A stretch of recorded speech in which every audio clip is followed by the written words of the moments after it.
Rajab, Syaban dan Ramadan. Sebenarnya inilah bulan Rajab, Syaban ni. Rajab dan Syaban adalah persediaan kita untuk flush. Maknanya cuci habis-habis dosa kita, bertaubat, buat salat sunat taubat banyak-banyak dalam tempoh 2 bulan ni, supaya kita sampai dalam keadaan Ramadan ni, keadaan yang sangat bersedia. A'udzubillahi minasyaitonirrajim. Bismillahirrahmanirrahim. Assalamualaikum warahmatullahi wabarakatuh.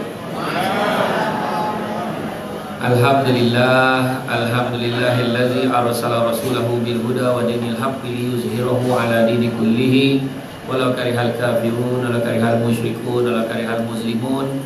Subhanaka la ilma lana illa ma 'allamtana innaka antal alimul hakim. Rabbi shrah li sadri wa yassir li amri wahlul 'uqdatam min lisani yafqahu qawli. Alhamdulillah, syukur kepada Allah SWT kerana pada pagi ini dengan limpah dan izinnya dapat kita bersama-sama sekali lagi rindu kuliah ilmu ni kan. Ramai datang, makin ramai pula saya tengok. Dan bila pakai mask tu makin mudah lah nampak. Kalau buka mask belum tahu lagi kan. Pakai mask nampak mudah kan. Jadi hari ni kita sambung. Saya dengar buku kita pun dah habis. Kalau tak cukup cakap nanti saya buat lagi ya. Jadi kitab ni kita sambung hari ni bab 3 kan. Bab 3 iaitu sabar dan sakit. Ya.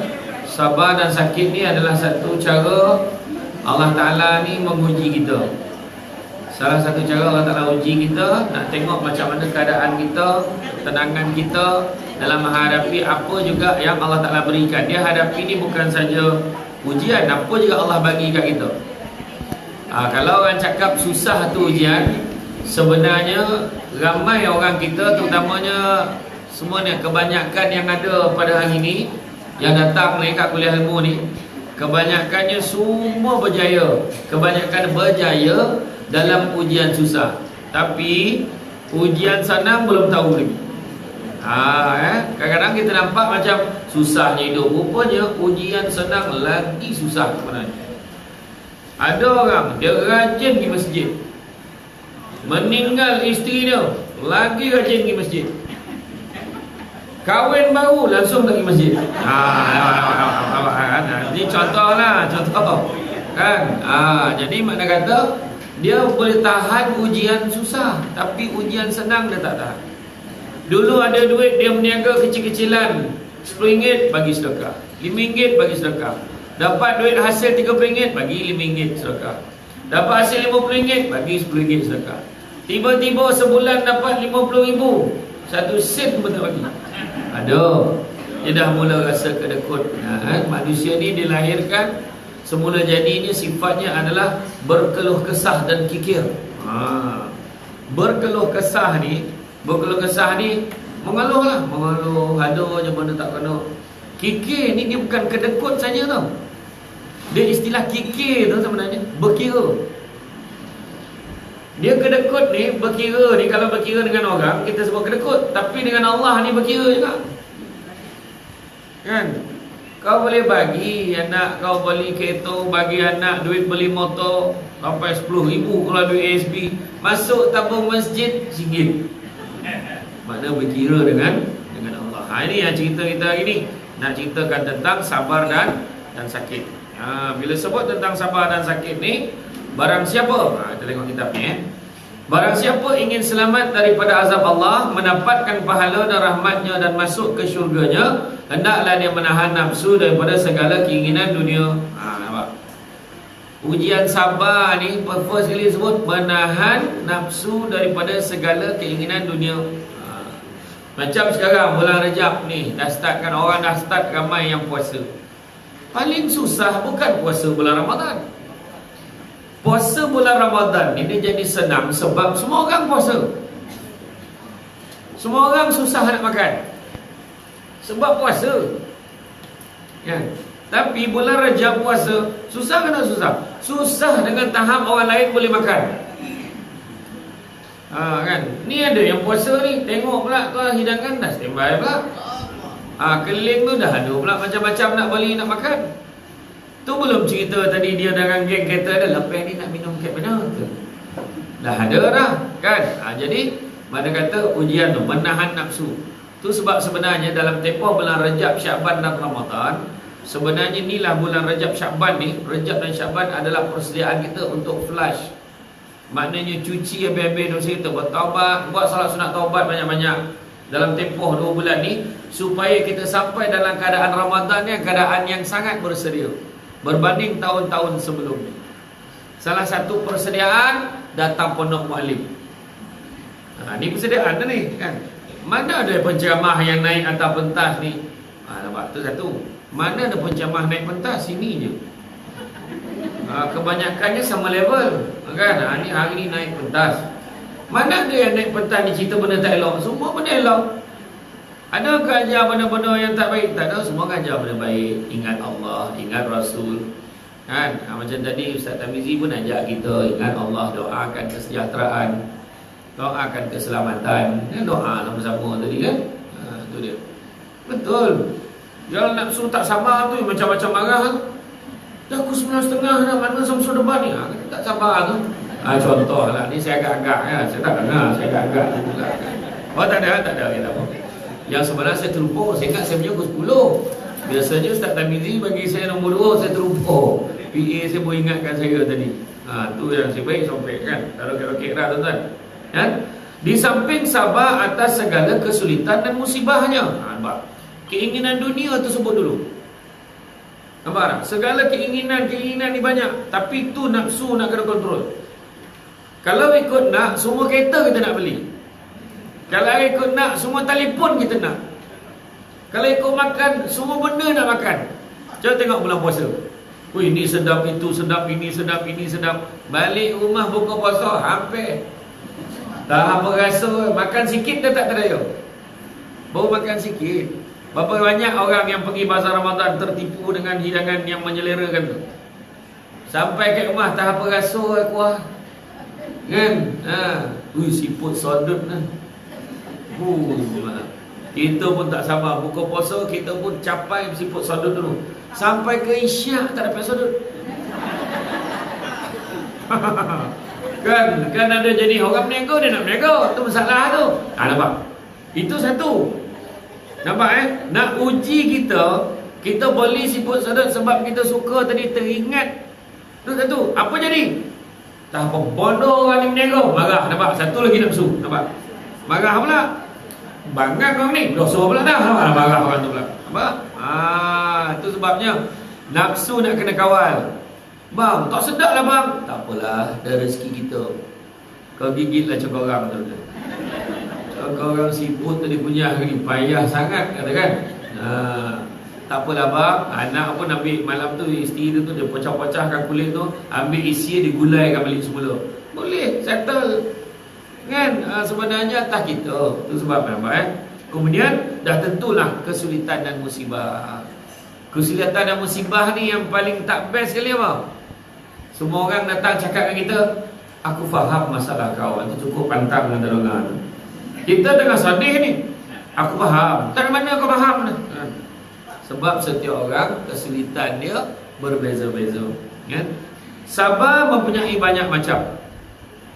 Iaitu sabar melaksanakan perintah yang taat, sabar meninggalkan larangan-larangannya, dan sabar ketika mendapat bencana. Nampak ada 3. Sabar untuk taat perintah Allah, sabar untuk meninggalkan larangan Allah, sabar untuk segala musibah dan bencana.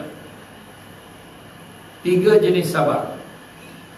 Kan? Barang siapa bersabar kerana taat kepada Allah, maka pada hari kiamat Allah akan memberikannya 300 darjat tingkatan syurga. Yang mana tiap-tiap darjat itu berjarak antara langit dan bumi. Bayangkanlah langit dan bumi berapa kali ganda tu? Langit dan bumi dah berapa jauh? Kali 300. Macam itulah darjat tingkatan syurga yang kita dapat kalau kita sabar untuk taat perintah Allah. Sebab bukan senang. Semayang senang kau? Nampak macam senangnya 2, 4, 4, 3, 4 talian nak berhubung dengan Allah. Yang 2 rakaat tu yang ramai tinggal subuh. Kan? Nampak tak? Bukan senang kan, ikutkan senang. Kalau cerita memang senang. Nak ambil wuduk, Allahu Akbar. Make up pula payah nak buka. Nak tacap-tacap balik. Tudung pula 80 kali lilit. Kan tak padan dengan tua. Lengkar-lengkar tudung la ilaha illallah.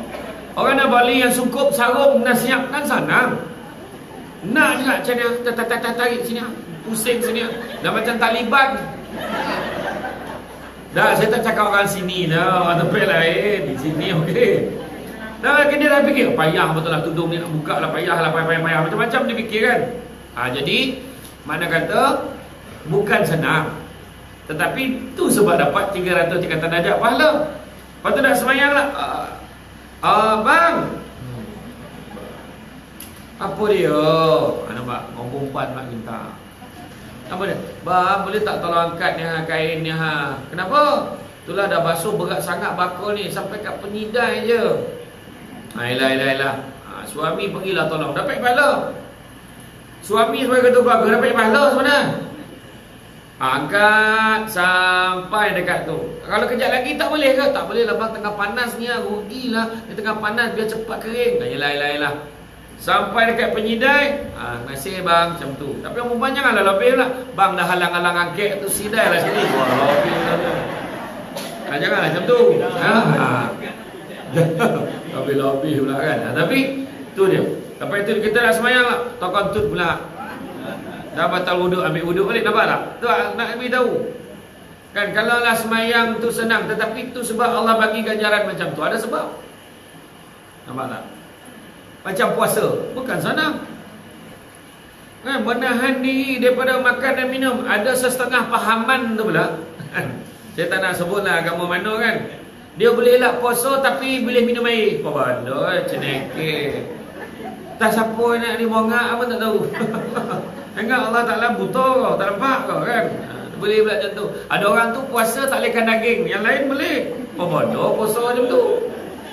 Kita memang gentle. Puasa dengan Allah Ta'ala ni menahan diri pada makan, minum, lapar dan dahaga berterbit fajar sampai terbenam matahari. Main-main ke? Mana main waktu dia terbit fajar, terbenam matahari. Macam tu lah. Buat dia postpone atau benam ke? Mampus puasa berapa hari. Kan ada negara yang siangnya 23 jam. Bayangkan. Tapi dia sejuk tak sahaja. Ada satu tempat tu pula dekat belah Amerika Selatan 8 jam siang. Memang tak sempit nego bazar Ramadan. Kan? Ada tu 5 jam siang. Tapi kita ni sedang-sedang elok. Siangan malam lebih kurang. Kan? Doa banyak. Mudah-mudahan tahun ni dapat kita tarawih kat masjid balik semula. Kan? Tu dah. Dia kan. Haru orang lelaki jadi imam di rumah. Hari-hari nak taina ke Allah. Nak taina ke Allah tarawih kan. Tak ada. Habis pakai sudah. Tak apalah. Boleh lah kan. Daripada tak ada kan. Tak apa kan. Jadi mana kata bukan sana. Tu yang ada orang yang tak tahan dengan ujian puasa tu. Dia breakfast. Makan, dia dah ada golongan-golongan yang tak puasa ni dengan terang-terangan mencabar Allah Ta'ala. Dia dah ada tempat minum ni, kedai mamak mana yang dah pakat dengan dia buka pintu belakang. Dah ada. Siapa yang berniaga, berkompromi dengan mana-mana macam ni, percaya cakap saya. Tak lama lah kau berniaga. Saya cakap saya. Tu ya. Macam pergi umrah haji, senang tak? Bukan senang. Ada satu makcik tu kakak lain menggigil dia. Ada yang cakap Allah, tak lepas tak tidak makcik. Rupa makcik tu balik tu elok, sama kat gigil dia balik dia. Yang bercakap tadi terbaring balik. Nak cakap apa? Nampak orang tua tu lagi kuat, semangat dia dengan tahap menggigil, dia nak pergi juga, semangat dia kuat. Itu yang saya diuji waktu pergi umrah tahun, saya ingat tahun berapa, tahun kali ketiga saya pergi lah. Masa tu saya pergi kali ketiga. Memang dapat tajaan lah masa tu pergi. Seorang 2 katil. Bukannya satu katil 2 orang tau. Seorang 2 katil kin punya lebar la ilaha illallah. Ada borek lah nak turun. Tu masalah dia, kalau selesa sangat pun payah juga. Nampak tak kan? Tu ujian tu. Umrah. Kan? Tapi kita kena ikut lah. Itulah. Siapa yang cakap aku tahun-tahun depan pun boleh pergi. Macam mana nak cakap? Itulah. Time boleh pergi, tak nak pergi. Baru tahu, mana? Aku tak sangka pula jadi corona. Nak cakap apa kan? Itulah tu.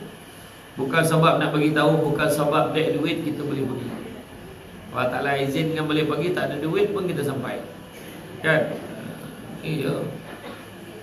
Dia bukan boleh kita tukar. Sebabkan kita ada wabak corona, maka tahun ni kita boleh umrah kat Shah Alam. Mana ada? Tak ada beg lah. Tetap ke Mekah ke Madinah. Kan? Okay. Jadi tiap-tiap darjat tu berjarak. Okay. Dan barang siapa sabar meninggalkan larangan Allah, tinggalkan larangan Allah, maka hari akhirat Allah akan memberikan dia 600 darjat syurga. Nampak? 600 pula. Yang mana tiap-tiap darjat antara langit dan bumi yang ketujuh. Pada langit dan bumi ketujuh. Lagi jauh. Sampai ke dalam. Dan kali 600. Makna meninggalkan larangan bukan sunnah. Kita tengah-tengah berbuat, mengumpat pasal orang. Samsul depan dekat lambat. Contohlah. Kan? Jadi seorang pula, tak baiklah mengumpat-mengumpat ni. Kau macamlah baik sangat. Tengok kan susah. Dah kena marah pula. Nampak tak? Macam tu lah contoh kan. Mengumpet ni, makan daging saudara sendiri, mau tak sadap. Kan? Sadap. Nana lah membalun mentari, lagi sadap. Mentari keluar TV, dia pun tutup lah cakap. Dia memang tak bunuh lah, apalah, apa semua. Kita tak sadar tu, cakap tu pun mengumpat tu. Tu sebab nak ngelak, kata jangan tengok benda-benda menyebabkan kita mengumpat. Contohnya rancangan yang hari-ahad tu, yang artis. Contohlah lebih kurang tu. Dekat TV yang itulah rancangan gosip artis tu. Janganlah tengok nama pun gosip. Kita pula cerita. Kau tengok tak cerita tu tadi? Tak sangka kan penyanyi tu macam tu perangai dia. Nampak? Yang kita cakap tu manusia. Nampak tak? Kan? Jadi kita cakap apa? Tak apalah, doa yang baik-baik je. Habis cerita. Meninggalkan larangan Allah. Bukan sana kan? Dah biasa mulut tu jahat dengan suami. Iya, orang bukan orang sini lah. Tapi saya tengok muka lelaki dari muka tahu. Memang selalu lah orang bini tu. Kan? Cakap baik-baik dengan suami. Aku ni mulut jahat, hati baik. Tak ada mana orang. Hati baik, mulut mesti baik. Kan? Balik kan mulut ya. Abang ngaji. Oh, abang ngaji. Langsung tinggal kawan tu peranjat. Tak pernah panggil macam tu. Dah lah. Perlahan-lahan lah. Jangan tahu kita peranjat ya. Kembali abang ngaji. Nak kampung Nazak tu orang tua tu. Kan? Tapi panggil elok lah. Abang, saya selama ni selalu cakap kasar dengan abang. Saya semenjak dengan kitab buka Syamsul Qulub ni kan, tanam jiwa saya bang. Itulah saya pun tak nak dah cakap tinggi-tinggi suara dengan abang. Kan? Iyalah. Betul. Ini saya ni mulut dia jahat tu tak? Hati saya baik. Dia pula mengaku diri dia baik tu dah tahan. Kan? Tak ada mana. Dan macam mana hati kita, macam tu lah mulut kita kan? Dan ada pun orang yang sabar atas bencana dan musibah, pada hari akhirat Allah akan memberikannya 700 darjat di syurga. Tiap-tiap darjat di antara aras dan surah. Makna makin tinggi tu makin tinggi level dia tu. Pertama, sabar untuk taat. Nampak macam kena sabar ke untuk taat pada Allah? Memang. Sabar untuk meninggalkan larangan, lagi besar. Sabar dengan ujian dan musibah, lagi besar ganjaran Allah bagi ke kita. Contoh lah kan, macam kita masuk pertandingan lah kan, pertandingan lumba lagi lah kan, peringkat saringan lawan sesama tak handal. Saringan tu ada yang tak baru belajar berlari, ada yang tak pandai lagi apa nak menampilkan penamat dia. Tapi dalam dia berlumba-berlumba tu senang, tak ada saingan. Tapi bila sampai peringkat separuh akhir, dia dah ada ramai pula yang handal-handal daripada saringan tu nak menentukan siapa pergi ke akhir. Kemudian ketika akhir memang yang bagus-bagus dia sampai dah. Tu jadi keadaan persaingan itu hebat. Tu macam anak-anak kita waktu belajar dekat sekolah Honda, dia belajar kat sekolah kampung misalnya, macam saya tu sekolah kampung. Mungkin tak ramai sangat pesaing tu, yang pandai tu mungkin seorang dua je. Tetapi bila dah masuk sekolah asrama penuh, semua pandai-pandai. Masa tu yang kadang-kadang nak bersabar tu dalam saingan tu. Saya ingat lagi saya telefon mak lah. Mak alhamdulillah Makkah bahasa Arab dapat 94%. Telefon mak, alhamdulillah mak cakap pandai anak mak ni. Rupa-rupa sampai kat kelas baru tahu saya nombor 3 terendah dalam kelas. Maknanya katakan nampak tak? Persaingan tu. Jadi itu sebabnya kita kena sabar dalam saingan tu. Kalau orang tak sabar dia akan rasa, yalah, habislah. Tahulah aku ni tak pandai. Nampak tak? Sebab tak pandai. Nampak tak? Itu keadaannya. Dirawikan daripada Nabi SAW, sungguhnya baginda bersabda, Allah Ta'ala berkata, barang siapa ditimpa bencana, lalu dia mohon perlindungan daripadaku, pasti aku memberikannya sebelum dia meminta. Dan barang siapa ditimpa bencana, lalu dia meminta perlindungan kepada makhluk, pasti ku tutup semua pintu langit baginya. Nampak? Maksud dia bukan kata kita langsung tak bergantung, langsung tak minta pada manusia. Ni bukanlah kata pedulikanlah rawatan-rawatan contoh kita sakit, jangan jumpa doktor, minta maaf. Tak. Jumpa manusia yang bernama doktor ni, pergi hospital ni ikhtiar, tapi hati ketika kita ingat tetap kita mintakan Allah. Ya Allah, hari ni aku nak pergi klinik ni, ya Allah. Ya Allah, mudah-mudahan kau tetaplah kimanan aku. Sungguhnya aku ni memohon padamu, ya Allah. Dengan izinmu jugalah aku dapat sembuh daripada kesakitanku ini, ya Allah. Macam tu. Kan? Ini tidak buat MRI, scan lah kepala otak. Kepala otak ada pening sana, bogok ada nampak. Pergi scan, tengok tak ada lah tumor ketumbuhan, tak ada. Pergi buat MRI, satu badan cek, tak ada apa. Cek ya, apa jantung, darah tinggi, okey, tak ada masalah. Sudah pergi lah aku panca, dah macam landak badan dah. Berduri berjarum-jarum cucuk kat badan dia. Dia kata, okey, balik tak? Ya okey, kepala bergagal ni. Kan? Lepas tu jumpa pula dukun tiang. Aduh lah dukun tiang kat kampung tu. Topuk-topuk tahu sakit apa tu. Macam-macam lah. Dah poning-poning, sudah dia pun jumpa imam. Imam tak tolong lah malam Jumaat. Imam minta imam tolong doa kan imam. Minta pada Allah Ta'ala mana-mana sembuh penyakit saya. Allah Ta'ala lah sekali. Apa? Sedangkan kita pergi hospital, ya Allah, kau bantulah hamba-Mu ni Allah, kami ni semua serba kekurangan, kami sangat lemah ya Allah. Saya ingat masa arwah atuk saya dulu, arwah atuk belah mak saya. Ketika dia sihat, satu hari itu bukan sihatnya, stabil lah keadaannya. Tiba-tiba esok tu tak apa, kita masuk darah ni. Kita cuba masukkan air dekat dalam badan ni, insya-Allah dia akan okey boleh. Cucuk-cucuk tak boleh. Urat ni tak mau, urat ni tak mau, ni tak mau, ni tak mau, meninggal. Nak tunjuk kita hanya mampu boleh usaha. Tapi yang nak mengizinkan kita, kan Allah Ta'ala juga. Modal sama 10,000 nak berniaga. Tempek kedai lebih kurang sama. Luas kedai lebih kurang sama. Hiasan lebih kurang sama. Tapi dia berkembang-kembang berniaga, yang seorang tu melungkup baru kali berniaga. Apa sebab? Izin Allah. Nampak? Kau ingat Allah apa banyak? Dia beli kereta. Nama kereta dia Toyota Camry. Yang seorang ni pun beli Toyota Camry. Dua-dua beli baru. Baru seminggu dia punya kompresor problem. Nak cakap apa? Sebab manusia. Tapi Allah Ta'ala izinkan benda tu berlaku. Menyesal abang beli. Beli baru pun beli rosak. Hantarlah ke bengkel, ada warranty. Kan? Walaupun tak bayar, tapi hati dah tak sadap. Sebab beli kereta baru dah masalah. Tapi macam tu lah dia. Nak bayar macam mana? Dia kahwin, kita pun kahwin. Kan? Dia kahwin, bini dah lawa, bini ni pun lawa. Yang seorang dapat isteri yang taat pada dia, yang seorang lagi dia beri tegusi. Lelaki tu beri tegusi gila betul kan. Contohlah kan. Mana kata bahagian masing-masing. Bahagian masing-masing.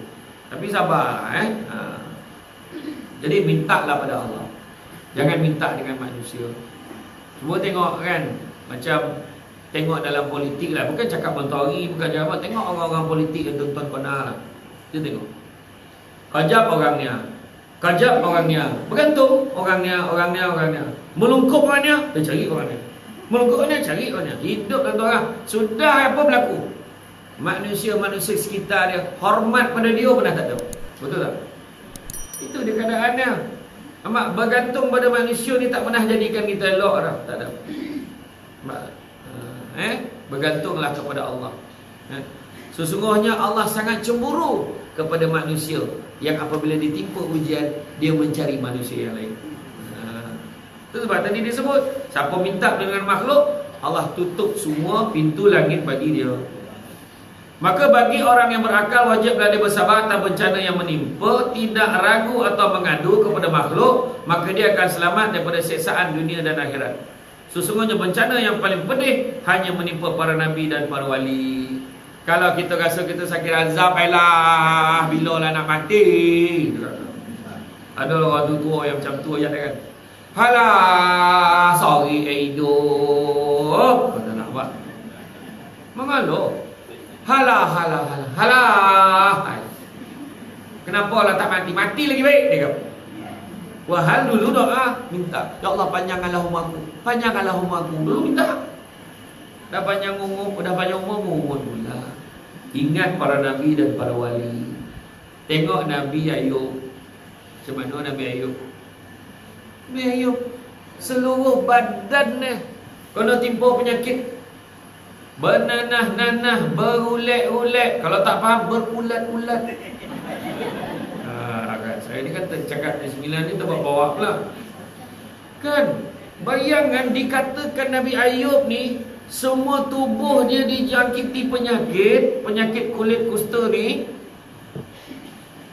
Hanya 2 bahagian saja yang tak ditimpa penyakit, iaitu mulut dan hatinya. Apa nak cakap?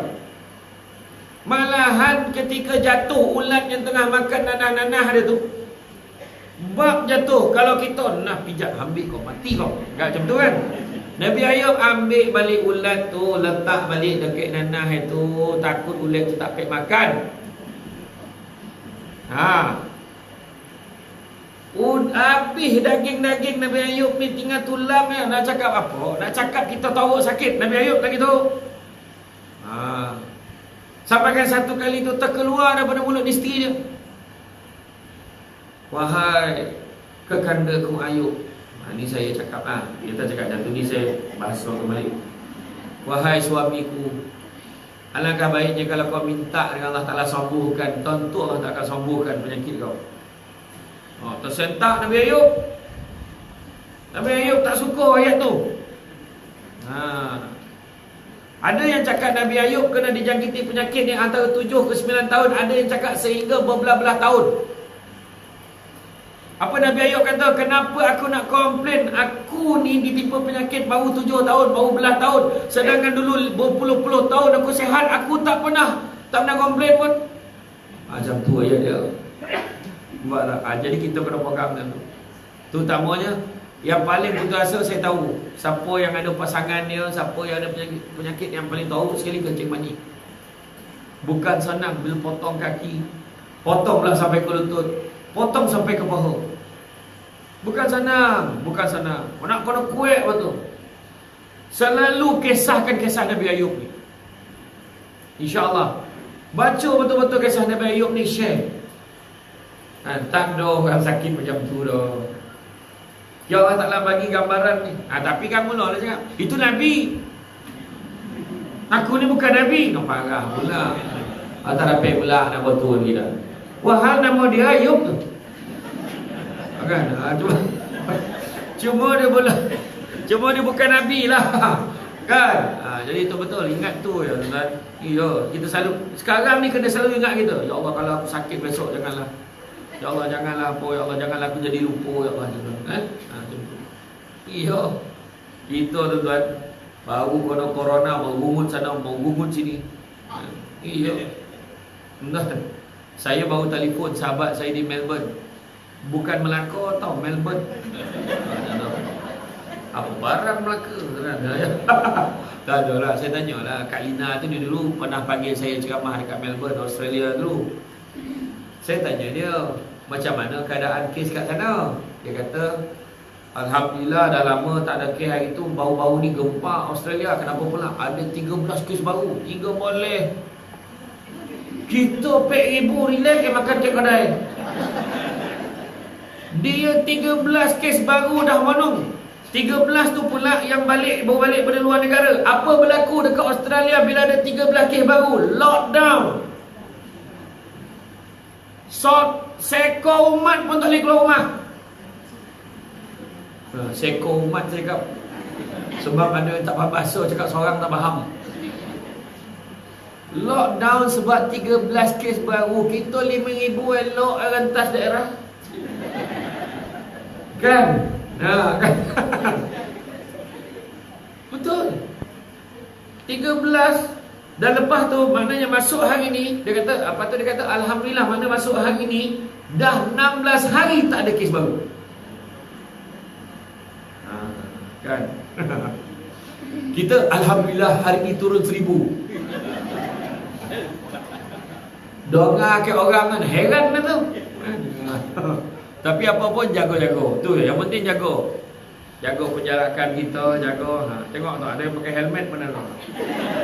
Wiser helmet lah. Tapi kalau pakai helmet dulu, langsung tak dengar apa. Tak ada lah. Maksudnya betul, Wiser ni bukan apa, kadang ada kan, kita boleh lindung banyak lagi. Ada orang tu dah lah pakai Wiser, pakai plat emas dalam tu. Mana tak lomeh. Saya ingat sikit hari lagi kita semua pakai PPE. Lagi parah, pakai selubung betul lah macam kasawan tu. Ustaz Tamizi pun tak tahu siapa dia orang ni, tak tahu lah. Berbungkui semua kan.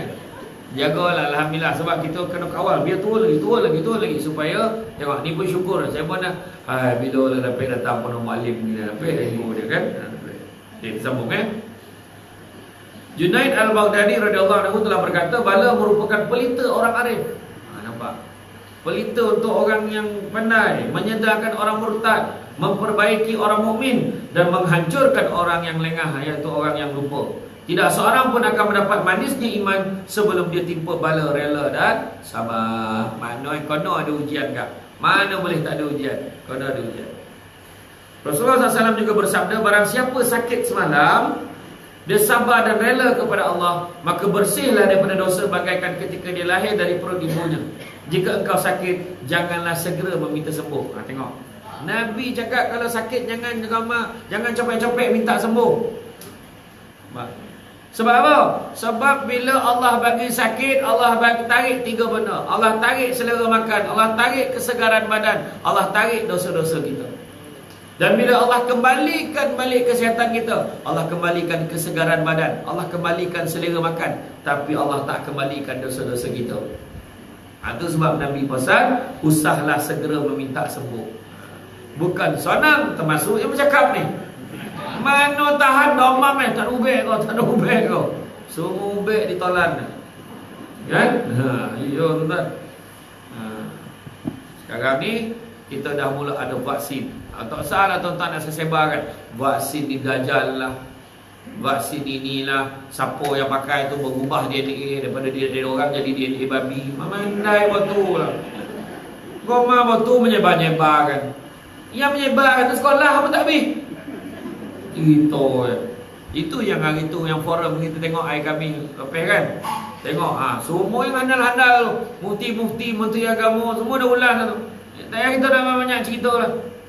Okey ya. Cuma kita kena hati-hati tu sebab kita dilarang. Buat masa ni jangan pergi luar negara dulu. Pergi luar negara kan sebab apa? Kadang-kadang kita kena faham tu, vaksin setiap negara ni tak sama. Sebab virus yang lain-lain. Itu pergi bercuti kan, jumpa tahu orang Korea ke, orang mana ke, orang ni balik kampung dah tak tahu virus tak mana. Tak siapa punya kita tahu. Pakai vaksinnya, tak boleh vaksinnya, tak boleh tu. Tapi ya. Ya tuan-tuan. Kan? Tak salah kita nak jadi orang yang pandai ni. Saya tak pandai mana vaksin-vaksin ni. Dia dah kata okey lah. Tak salah kita tak pandai-pandai kepala, kan? Dia buat kuih tak reti, dia lah nak komplain kuih orang tak sedap. Buat pun tak reti. Habis nak sedap macam mana? Tak. Tapi mulut cakap tak sedap, orang lain elok sedap. Kan? Kuih batang buruk tu. Ada budak-budak muda, dia tak tahu pun kuih batang buruk tu macam mana. Dia tak nak lah. Kau tengok rasa pun tak lagi, mana kau tahu? Kan? Iya. Macam tu lah kira tak ada ilmu jangan kita mandai-mandai. Tak kono lah kan. Macam dalam surah debat nak disuruh ulas tentang apa? Tentang apa ni cara pengurusan kewangan. Mungkin bukan bidang saya lah. Kan? Setakat yang basic-basic tahulah, tapi yang mendalam tak payah nak ulas dah. Kadar inflasi negara berada pada kedudukan siapa cakap boleh lah. Faham kan? Jadi kalau kita sakit jangan segera minta sembuh. Telah berkata adalah hak radhiyallahu anhu, barang siapa tidak diuji antara tiap-tiap 40 hari dengan satu bala, kedukaan atau musibah, maka tidak ada kebaikan baginya di sisi Allah. Maknanya mesti kena ada ujian. Ada yang ujian. Contoh nak beli buku, habis pula. Dia lah tu. Kan? Hari tu masa saya bawa sababan, ada lebih lagi. Rupanya tak cukup. Ada lagi kau yang tak ada? Ada. Tak apa. Kalau beli dengan kawan-kawan, dia mahal sebab trade in. InsyaAllah nanti saya bawa lagi ya. Nanti bagilah nama berapa banyak kita tak tahu kan. Maknanya kalau tak ada ujian tu, maknanya tak ada kebaikan. Mana Allah tak ada kebaikan bagi dia tu sebab elok semua. Mesti ada ujian. Anak domam. Elok anak domam. Pernah kan ketika betul turut lepas anak domam, anak kepala domam. Anak domam dia lah domam. Sudah dia domam. Nampak? Pernah berlaku kan.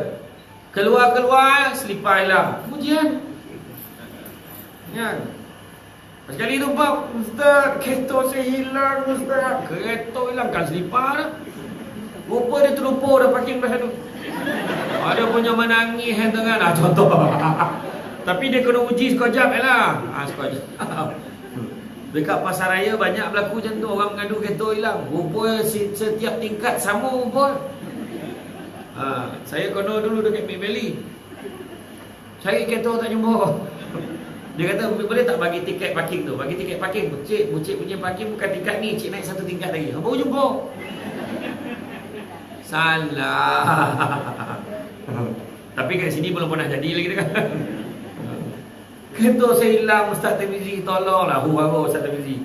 Macam mana pula tak pernah. Orang main selipar hilang, main sebelah tu kan. Ni sekarang kereta hilang. Dia lupa dia parking. Yang seorang tu pula, dia tiap minggu datang. Dia tu lupa, minggu tu anak dia hantar. Dia cari kereta, tak ada. Mana nak ada anak kau hantar tadi? Cuci telefon anak. Lu kata mak hilang pula. Kata mak hilang kan lu hantar tadi. Kau lupa. Contoh. Allahu Akbar. Ujian kat tu. Walaupun dia terlupa kan. Macam apalah orang lelaki. Hari-hari semayang kan. Balik rumah. Sampai ke rumah. Mana? Assalamualaikum. Mana rumah ni? Punya kotor pintu. Dah bangi-bangi marah. Tak lupa dah rumah tinggal kat masjid. Hari tu dia pergi berdua. Tak pasal kan. Tu ujian. Dia pun ujian. Orang rumah yang kena tinggal seorang-seorang yang masjid tu pun ujian. Yang dia pula pun termasuk bilik air. Macam mana pula laki aku. Kan. Terlupa berali pula hati tu kan. Ni je. Tinggal rumah tahu betul. Sini tak lakulah sampai lain. Sekarang tengok ya, ingat balik ya, tadi datang kan siapa. Sekarang cari kereta pula dia kan. Jadi mana kalau 40 hari tu turut, biasalah. Dalam tempoh tu ada ujian. Ada ujian, macam-macam ujian. Kita tengah tak ada duitnya. Tiba-tiba anak cakap, Mak duit belanja dah habis lah mak. Boleh tak mak bank in? Anak kalau minta kan mak ura dah ni. Aduhai. Mana nak bagi ni? Terang, ya Allah. Teringat. Aku tak nak ngadu pada manusia. Ya Allah, bantulah aku. Ya Allah, alhamdulillah. Jah. Ya, apa dia? Aku kan pinjam duit kau beli buku tu dah. Ambil duit. Nampak? Contoh. Kan? Tapi jaranglah orang lupa hutang ni. Orang yang berhutang memang lupa. Sekarang ni. Kan? Okay. Dari Muaz bin Jabal radhiyallahu anhu yang berkata, ketika Allah menguji hamba mukmin dengan satu bencana, dia berkata pada malaikat, pencatat amal buruk, hapuskan catatan daripadanya, dan berkata kepada pencatat amal baik, tuliskan untuk hamba-Ku lebih baik daripada apa yang dia perbuat. Tersebut pula dalam sebuah hadis daripada Nabi SAW, baginda bersabda, Ketika seorang hamba sakit, Allah mengutus 2 malaikat kepadanya seraya berkata, lihatlah kalian apa kata hamba-Ku. Jika dia berkata alhamdulillah, maka dia beritahukan kepada Allah, dia lebih tahu, lalu berkata, aku berjanji untuk hamba-Ku. Maksudnya dia lebih tahu. Mana Allah hantar malaikat suruh tengok, bukan Allah Ta'ala tak tahu. Allah Ta'ala tahu saja nak bagi kerja kat malaikat ni. Kau tengok apa dia kata. Bila dia kata alhamdulillah, maka Allah Ta'ala bagi tahu, aku berjanji untuk hamba-Ku, jika aku mematikannya, aku masukkan dia ke syurga, dan jika aku menyembuhkannya, aku gantikan dia daging yang lebih baik daripada dagingnya, serta darah yang lebih baik daripada darahnya, dan aku hapuskan pula keburukannya. Makna dapat daging dan darah yang baru. Itu sebab orang yang baru elok demam semua bono dia nak buat. Elok demam buat semprit, tokan satu-satu. Elok demam, basuh motor, basuh kereta, basuh bilik air, semua basuh. Dia baru dapat tenaga, punya riang-riang. Sebenarnya Allah gantikan daging dan darah kita dengan daging dan darah yang baru, secara yang kita tak nampak. Kan sama daging tak, sebenarnya Allah Ta'ala bagi orang kata secara hikmah rezekinya bagi kesihatan. Tersebut dalam kisah ada seorang lelaki fasik daripada Bani Israel. Orang sekampung tidak dapat lagi memenuhi kefasikannya. Mereka mengadu kepada Allah, lalu Allah memberi wahyu. Dia mengadu sebab tak terbandung lah. Dia takut nanti tersebar kefasikan ini. Membohong lah, macam-macam mana dia buat kan? Kemudian Nabi Musa mengusir pemuda itu dari kampung mereka, sehingga mereka tidak terjilat api neraka oleh kefasikannya. Punya teruk dah kejahatannya ni. Maka pergilah pemuda itu ke satu kampung. Maknanya bila dia halau pergi satu kampung, halau pergi satu kampung, halau pergi satu kampung. Kemudian Allah SWT memerintahkan lagi agar Nabi Musa AS mengusirnya. Kau usir dia tu. Maka dia mengusir pemuda itu, sehinggalah pemuda itu pergi ke satu tempat yang tidak terdapat manusia, tanaman, binatang liar ataupun burung. Dekat situlah dia sakit. Nak tunjukkan ni fasik ni, jahat ada dia kan. Makna kata, mana dia mungkin menyebarkan benda-benda yang tak baik, maka dia halau satu tempat ke satu tempat sampai Nabi Musa usir dia. Dia terdampar kat satu tempat yang tak ada haiwan, tak ada tumbuh-tumbuhan, kan? Tak ada binatang liar, burung pun tak ada. Kat situlah dia sakit dan tidak ada pula yang menolong. Dia jatuh ke tanah, dia meletakkan kepalanya sambil berkata, bila kepala dia datanglah terlantar tu, dia kata, kalaulah kepalaku ini dipangku oleh ibuku, tentulah dia mengasihiku. Tentulah dia menangis beratapiku. Kalaulah ayahku ada di sini, pastilah dia akan menolong dan merawatku. Kalau istriku ada di sini, tentu akan menangisi kematianku. Jika anak-anakku ada, tentulah mereka akan terseduh-seduh mengiringkan jenazahku. Lalu mereka akan berdoa, ya Tuhan, ampunilah ayahku ini yang lemah, fasik, derhaka, yang terusir dari kota kampung dan lari kampung ke padang yang gersam, yang keluar dari dunia dan ke akhirat tanpa harapan satu apapun. Ya Allah, Engkau telah memisahkan aku dari orang tuaku, anak-anakku dan istriku, namun janganlah Engkau pisahkan aku daripada rahmat-Mu. Itu di doa. Sesungguhnya Engkau telah membakar hatiku sebab berpisah dengan mereka, namun janganlah Engkau bakar hati ini dengan neraka-Mu kerana kemaksiatanku. Kemudian Allah mengutuskan bidadari. Allah hantar bidadari menjelma menyerupai ibunya. Bidadari yang lain menjelma menjadi istrinya. Begitu juga Al-Ghilman, yakni anak-anak syurga, menjelma sebagai anak-anaknya, serta mengutus malaikat seolah-olah menjadi bapanya. Mereka duduk di sisinya dan meratapinya. Lalu lelaki ini berkata, sesungguhnya ini ibu bapaku, istriku, anak-anakku telah hadir di sisimu. Maka legalah hatinya sehingga pulang ke rahmatullah dengan suci terampun dosanya. Kemudian Allah memberi wahyu kepada Nabi Musa, pergilah ke satu padang di sebuah tempat di sana. Di situ telah mati seorang wali, maka hadir dan uruslah dia. Ketika Musa AS datang di tempat itu, beliau melihat pemuda yang diusirnya dari kota dan dari kampung dengan perintah Allah. Juga baginda lihat para bidadari mengerumuninya. Lalu baginda berkata, terkejutlah dia. Hari itu Allah Ta'ala suruh usir dia ni. Tengok, ini lelaki yang aku halau itu. Jadi bertanyalah dia pada Allah, ya Tuhanku, bukankah ini pemuda yang aku usir dari kota dan dari sebuah kampung atas perintahmu? Maka Allah memberitahu, wahai Musa, sesungguhnya aku telah merahmati dan mengampuninya sebab dia meratap di tempatnya. Maksud meratap di tempatnya, bila dia sakit, dia mengadu pada Allah. Tak kira dosa besar mana. Nampak Nak cerita kita ni semua, tapi yang penting ingat Allah.